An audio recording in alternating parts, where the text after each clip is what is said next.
Sure. New questions being raised today about just how secure the Obamacare website really is. The Chief Information Security Officer for HealthCare.gov telling a House panel that she told the administration prior to launch that the site was vulnerable. Teresa Fryer says she warned against a September launch due to high risks, but was overruled by her superiors, and she says the site is still vulnerable.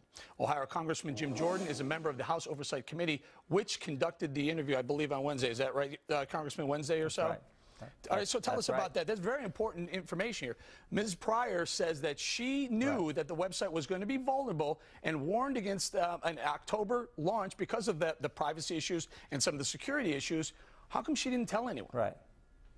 Well, she did. I mean, she actually refused. I mean, this is how big this is.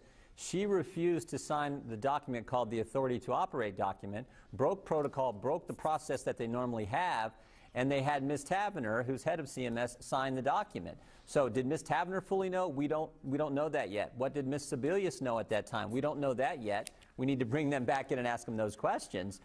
But Ms. Fryer, the Chief Information Security Officer, refused to sign the document because she said this thing's not ready. And these folks, this administration, launched it anyway. So that's one big takeaway. Then once it launched, they didn't have any independent assessment of the security risk going on until the last few weeks. When that resumed, they found out there are now still big security risks. So three big takeaways from this lady's interview, transcribed interview that took place earlier this week. Chief Security Information Officer, fairly high-level post, is it not? It sure is. And the reason, hold on, just the reason why I'm asking this, because I want to set up this soundbite, because listen to Kathleen Sebelius just a few weeks ago saying this. Go. 7 weeks later, and today is 7 weeks from the day that the website launched. If I knew now what if I had known then what I know now, we probably would have made a different call. Okay, so let me just set this up. So sometime prior to the launch on October 1st, Mrs. Fryer said she knew there were security issues, right? Right. Kathleen Sebelius said if I knew now what I had known, or had known then what I know now, we never would have launched. Why didn't Kathleen Sebelius know when Ms. Fryer absolutely knew and was warning against it?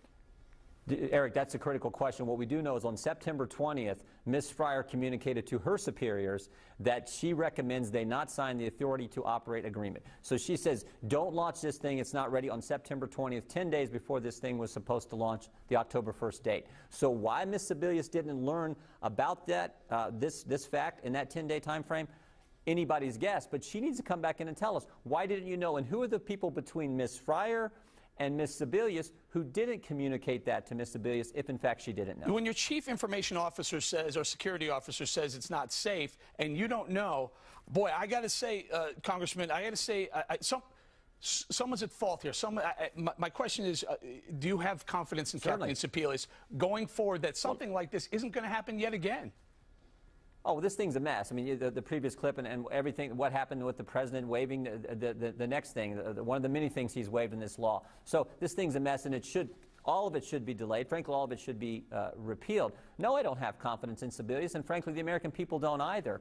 So we got to bring her back in and ask her some questions. What did you learn in that 10-day time frame from when Ms. Fryer communicated that this was a problem? Here's the big thing, too. October 1st is not in the law. This is just a date this administration picked. Absolutely. I think it's interesting that it also happens to correspond with the fiscal year, and that they all actually wanted to shut down. Instead of doing the right thing and delaying this whole thing, they had to keep that date for political reasons, and what they did was put millions of Americans' personal information at risk. It was worth doing that for the political gain this administration thought they could get by sticking to the October 1st date. Should Kathleen Sebelius be fired? Of course. Yeah, she should be gone. She should have been gone a long time ago. All right, we're going to leave it there. By the way, there are a lot of conservatives out there who said, just hold on.